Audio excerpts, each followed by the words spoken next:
na waraka wa Mordekai. Haman ni nani?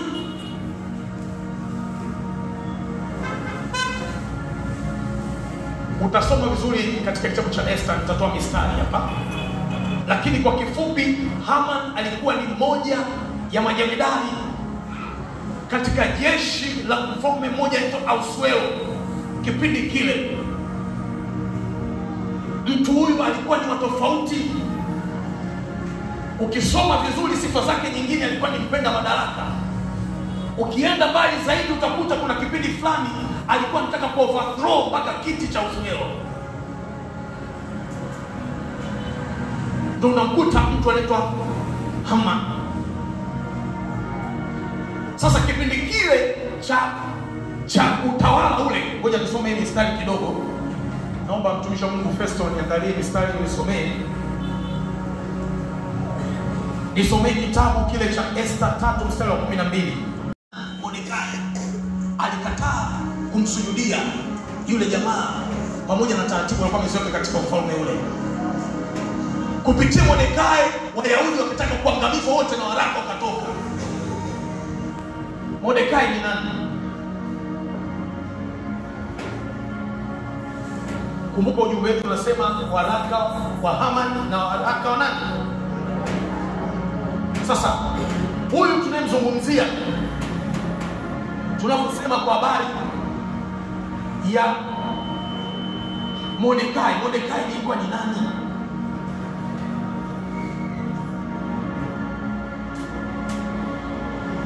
Hapa nieleze kidogo hapa.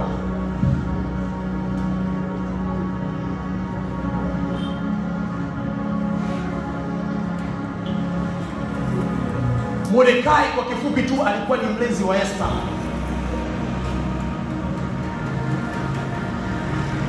Alikuwa ni mlezi wa Esther. Esther alikuwa ni yatima, alifiwa na watoto na wazazi wake wote. Kwa hiyo Mordekai akawa kama mlezi wake. Na kuna sehemu nyingine wanamtamka kama alikuwa ni mjomba au mkubwa wa Esther. Kwa katika kipindi kile Mordekai alisimama kama mlezi wa Esther. Na kuna sehemu mbalimbali alipray katika ulezi wa Esther. Lakini pia hata katika uongozi na maamuzi fulani katika taifa lile. Katika kipindi kile cha Uajemi. Na tunapomzungumzia Esther, Esther ni nani? Nikapata kujua Esther alikuwa ni msichana mzuri, mlembo, ambao wakati mwingine kwa jina la Kiebrania alikuwa anaitwa Adasa. Alilelewa na Mordekai baada ya wazazi wake kufa, na baadaye alichaguliwa kuwa malkia wa Uajemi baada ya malkia Vashti kuondolewa. Lakini pia kupitia nafasi yake kama malkia Esther alitumika kuokoa Wayahudi dhidi ya njama ambao walikuwa wamepanga Haman. Watumishi wa Mungu, sitaki niingie sana kuwachambua hao watu kwa sababu hawatufai. Nataka niingie kwenye kiini. Waraka ulitoka kwa Mordekai kwa Haman kwamba Wayahudi wote wauliwe kutokana na Mordekai kutokutii sheria au taratibu alikuwa amezipanga yule jamaa katika utawala ule wa Ahasuero. Taarifa zikafika kama tulivyosoma. Zikafika zile taarifa. Zikafika kwa Mordekai. Ukisoma vizuri kitabu cha Esther pia. Nisomee hapo pia Esther. Nataka tumalizane hapa afu muingie huko sasa kwenyewe. Nisomee Esther.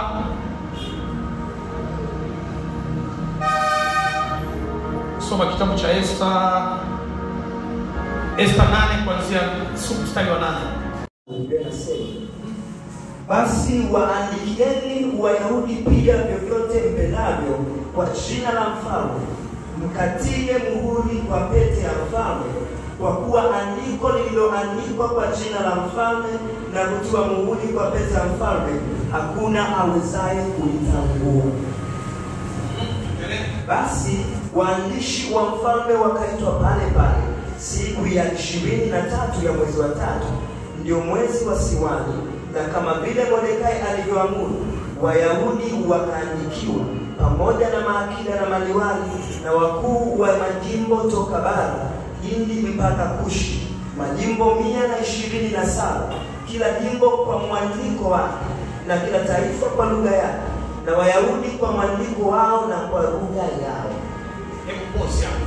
Sasa katika somo hili nimelipanga katika sehemu 4. Sehemu ya kwanza ni waraka wa Haman, kama nilivyoelezea. Kwa sura nyingine ya kiroho tunazungumza kwamba ni mpango wa adui, ni njama za adui, kama tulivyosoma katika kitabu cha Esta 3:13. Barua zilipelekwa kwa wakuu wote, asifu kama ni Tanzania hapa, basi barua zimefika mpaka kwa wakuu wa mikoa, mpaka kwa wakuu wa wilaya, mpaka kwenye wale wote wa chini, kwamba Wayahudi wanatakiwa kuuawa.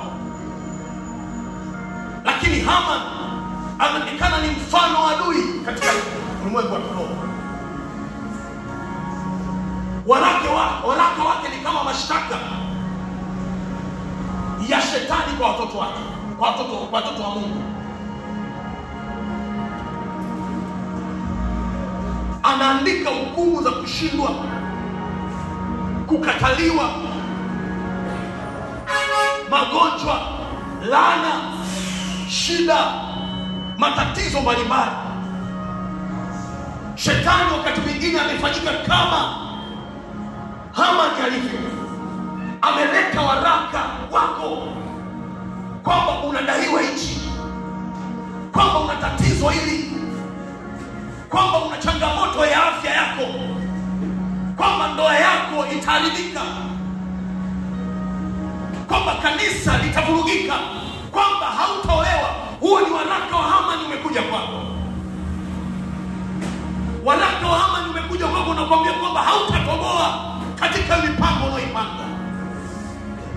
Waraka wa Haman umekuja kwako kwamba hatafanya nini, hautakuja kupata mtoto. Waraka wa Haman umekuja unakwambia kwamba hata ufanye nini, hautaweza kuvuka katika mstari huu. Hata ufanye nini, waraka wa Haman unasema kwamba hautakuja kujenga nyumba yako na kukaa. Nataka nikwambie, kama upo waraka wa Haman, upo waraka wa Mordekai katika jina la Yesu. Hakuna mtu hajanielewa bado.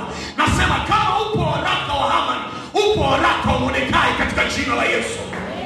Waraka wa Mordekai unasema hapana, hautakufa bali utaishi, uyasimulie matendo makuu ya Bwana. Waraka wa Mordekai unasema ya kwamba hati ya mashtaka imefutwa, shetani hana la kukudai katika jina la Yesu. Kuna mtu bado hajanielewa.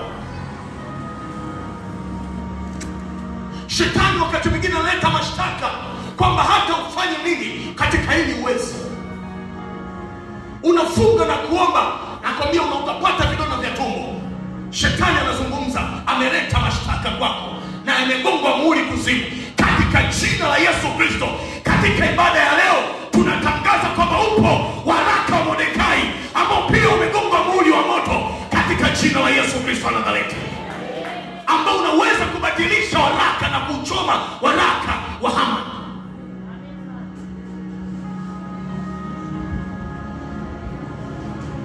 Leo tupo kanisani, lakini maisha yetu yameshikiliwa na waraka wa Haman. Adui ameshika maisha yetu, adui anatushitaki, adui ametushika kwamba tutoboi. Adui amesema kwamba hata ufanye nini, hata utumie nini, hauwezi kutoka. Na mimi nakwambia hivi, katika waraka ulioleta shetani kwako, alioleta Naamani kwako, bado waraka wa Mordekai unanena juu yako katika jina la Yesu Kristo wa Nazareti. Yale aliyosema kwamba hautaweza kuyafanya yatawezekana katika jina la Yesu Kristo wa Nazareti. Mtu mmoja anasema mbona naenda kumaliza mwaka, hata yale niliyopanga kuanzia Januari mpaka sasa hayatimilika. Nataka kuambia siku moja kwa Bwana ni sawa na siku 1000, au miaka 1000 kwa Bwana. Miaka 1000 kwa Bwana ni sawa na siku moja kwa Bwana. Katika jina la Yesu Kristo, Bwana atakufanyia surprise kama hujaisha mwaka huu. Sema amina. Upo waraka wa Mordekai. Mordekai alisema haitawezekana wana wa Israeli wachinjwe. Haitawezekana wana wa Israeli Wayahudi wauawe. Haitawezekana Wayahudi wachinjwe. Wakabadilisha reformation. Mordekai akafikisha taarifa kwa Esther. Haleluya. Leo Bwana anatafuta kina Esther. Leo Bwana anatafuta waombolezaji. Leo Bwana anatafuta kina Esther kwenye nyumba yake. Wako wapi wakina Esther wataosimama na kubadilisha na hali ya hewa? Wako wapi wakina Esther watakaosimama na kubadilisha uchumi? Wako wapi wakina Esther watakaolia, wataongea kinyume kwa mfalme na kusema hili hapana, hili ndio linalotakiwa? Haleluya. Bwana siku ya leo akijanyulie wakina Esther katika ibada hii katika jina la Yesu Kristo. Esther akamwambia mjomba wake Mordekai, tutafunga siku 3, tufungeni siku 3. Nataka niingie kinyume kwa utaratibu katika nyumba ya mfalme. Wanama katika jina la Yesu Kristo. Hana uweza tena katika jina la Yesu. Kama unaamini pamoja na mimi, piga makofi kwa Bwana. Siku ya leo pokea waraka mpya kutoka kwa Bwana Yesu. Maisha yako yatabadilika pale utapoamua kutembea kisawasawa na Yesu Kristo pasipo kuwa na wasiwasi wowote ule. Zaburi anasema ijapobadilika milima, ijapotetemeka milima, bahari si ifanye nini, chochote kitokee, sitabadilika kumpenda Kristo. Na hili ngoja nizungumze. Watumishi wa Mungu, vita vyetu sisi ni hapa. Kuna watu wanajichanganya mpaka watumishi wa Mungu wanaanza kuzungumza vibaya. Vita yetu tuliokoka tupigani kwa maneno, tunapigana kwenye magoti. Katika hili mpendo, zama kwenye magoti. Katika hili lia kwenye magoti. Usio na mmoja wao kuzungumza vitu ambavyo vieleweki. Vita vyetu tunapigana kwenye magoti. Naamani ameleta waraka wake. Esther kwenda kumpayuka pale. Walifunga siku 3 wakaomba. Ukabadilika ukaja waraka Mordekai. Kwa usijiingize kwenye dhambi fulani. Hata ibadilike nchi, simama kwenye hali ya neno la Mungu. Usifunue kinywa chako na kumkosoa Mungu. From Genesis to Revelation, Mwanzo mpaka Ufunuo, sehemu gani watu walipigana vita katika hali ya kimwili? Sehemu gani? Niambie wakashinda. Tell me. Hakuna. Vita vyetu tunapigana katika magoti. Tunafunga, tunaomba, tunaomboleza, tunalia mpaka waraka wa amani unabadilishwa. Si jambo la kitoto. Kuna mambo tumeyapoteza kwenye familia zetu.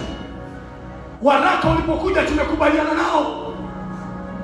Umekuwa mvivu kwenye kuomba. Umekuwa mvivu kwenye kumtafuta Bwana. Ndio maana unasalenda tu mapema. No retreat, no surrender. Hapa mpaka mwisho akieleweke katika jina la Yesu Kristo wa Nazareti. Mtu mmoja akasema, hata waniue, hata wafanyeje, hata wachukue moyo wangu, hata waniharibu, sitaacha kumpenda Bwana. Nitaambatana naye popote. Akienda juu naenda naye, akienda chini naenda naye, akienda kwenye milima napita naye, akienda kwenye maji napita naye katika jina la Yesu Kristo. Nimemwona mzee ni mfano mzuri wa imani. Mimi mpaka simba kakili na shikuka. Huyo mpaka Mungu anatumia, ninamwangalia basi namwacha. Ni sample tosha tu, wala hitaji kusoma hata maandiko. Kuna kipindi hapa alikuwa anaingia ibadani, watu wanaanza kulia uongo. Watu wanatoa machozi. Wengine wanasema mzee nieni ungelala. Mimi mwenyewe mmoja wao nilimwambia mzee nieni ukalala. Lakini ngoma hii hapa bado ipo. Na kwanza nimejipanga.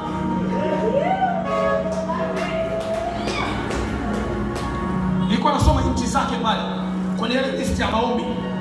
Ile ya saa 6 mpaka saa 7. Saa 8 mpaka saa 9. Saa 10 mpaka saa 11.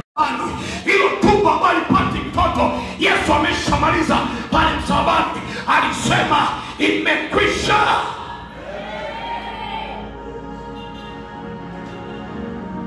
Analeta hati gani ya kukwambia kwamba utapona hiyo kansa? hutoni. Kwaya moja ikaimba hati hati hati hati hati ya mashtaka na hukumu ilifutwa. Isaya anasema katika Isaya 43 mstari wa kwanza, ujapopita katika maji mengi hakika hutaweza kuzama katika hayo maji. Ujapopita katika moto mkali hautakuunguza huo moto, kwa sababu Bwana atakuwa pamoja na wewe katika huo moto, atakuwa pamoja na wewe katika hayo maji mengi. Piga makofi kwa Yesu. Kwa nini uogope? Kwa nini? Kwa nini uogope? Shetani hatafanya nini? Tusimame kidete. Usisikilize maneno ya shetani, sikiliza neno la Mungu linasema nini. Usiangalie watu wanasema nini, usifuate mkumbo, fuata mkumbo wa neno la Mungu. Neno la Mungu linasema nini? Shetani akileta mashtaka kwako, Hamani akisimama kwako, Mungu anasema nini? Waraka wa Mordekai unasema nini? Kuna wengine tumepita kwenye maumivu makali baada ya kuhadithiwa tu na watu, baada ya kuambiwa tu kwamba hata ufanye nini unajilisha upendo. Babu yako alikuwa hivi, bibi yako alikuwa hivi, watoto wako walikuwa hivi, hata ufanye nini vizazi vyako vitaendelea kuwa hivi. Hiyo mnyororo tunaivunja kwa jina la Yesu Kristo wa Nazareti. Usiogope. Nimekuletea waraka wa Mordekai wenye kuleta tumaini. Yawezekana kuna mambo yalikufa kabisa, lakini Bwana wa majeshi anayafufua. Yawezekana matumaini yalipotea kabisa, lakini Bwana wa majeshi anarejesha. Yawezekana wakati mwingine unaangalia hata hali ilivyo tu haieleweki, Bwana bado ana tumaini. Mzee mwanangu anasema hata mchungaji angesema Jumapili njoni ibadani, akasema mchungaji ni imani yako, wewe nenda tu, mimi nitabaki nyumbani. Nasema hata katika hali hiyo bado Mungu ni mwema.